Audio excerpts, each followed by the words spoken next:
Барша көрсін білсін, хабардар болсын. Сәлем қымбатты көрермен, назарларыңызда сіз білген және де сіз күткен арна қайта оралды. Біз сізге ең жақсысын ұсынамыз. Жұмысымыз жауапсыз қалмау үшін видеоролик астындағы подписаться және де лайк түймесін басыңыз. Лайк түймесін басқан қолдарыңыз дерт көрмесін, ал ендеше бастадым.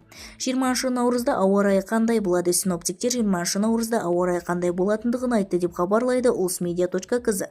Тағы да оқыңыздар, алдағы 3 тәулікте ауа райы қандай болады? 20 наурызда түнде және де таңертең Атырау облысының солтүстігінде тұман болады, күндіз облыстың батысында, оңтүстігінде шаңды дауыл болады.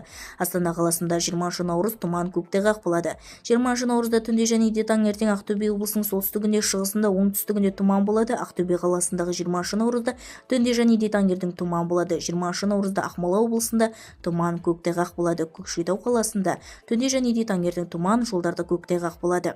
Жамбыл облысының таулы аудандарында жаңбыр найзағай болады, оңтүстік батысында таулы аудандарында тұман болады, солтүстік шығыстан жел соғады, облыстың оңтүстік батысында, солтүстік шығысында таулы аудандарында 15-20 метр секундке дейін жел соғады. Тараз қаласында 20 наурызда кей уақыттарда тұман күтіледі. Павлодар облысының оңтүстігінде, шығысында тұман болады, түнде және де таңертең жолдарда көктайғақ. Павлодар қаласында тұман болады, түнде және де таңертең жолдарда көктайғақ. 20 наурыз Қарағанды облысының батысында, солтүстігінде, шығысында тұман болады, түнде және де таңертең жолдарда көктайғақ. Қарағанды қаласындағы кей уақыттарда тұман болу болжануда. Ұлытау облысының солтүстігінде, шығысында тұман болады.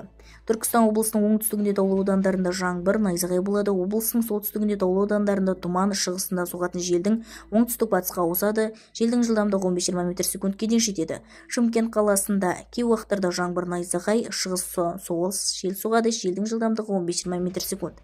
Абай облысының солтүстігінде, оңтүстігінде, орталығында тұман, желдің жылдамдығы 20 метр секундке дейін жетеді. Қостанай облысының батысында, оңтүстігінде, шығысында тұман болады.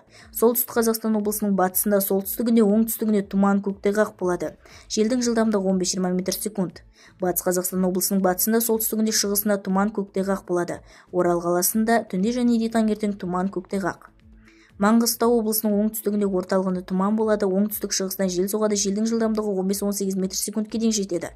Шығыс Қазақстан облысының солтүстігінде көктайғақ болады, облысының солтүстік шығысында, оңтүстігінде тұман болады. Бізді тамашалауда жалғастырыңыздар және де осыған ұқсас өзге де ақпараттар сіз үшін қызықты болса, арнамызға жазылып лайк түймесін басыңыз. Сау саламатта болыңыз.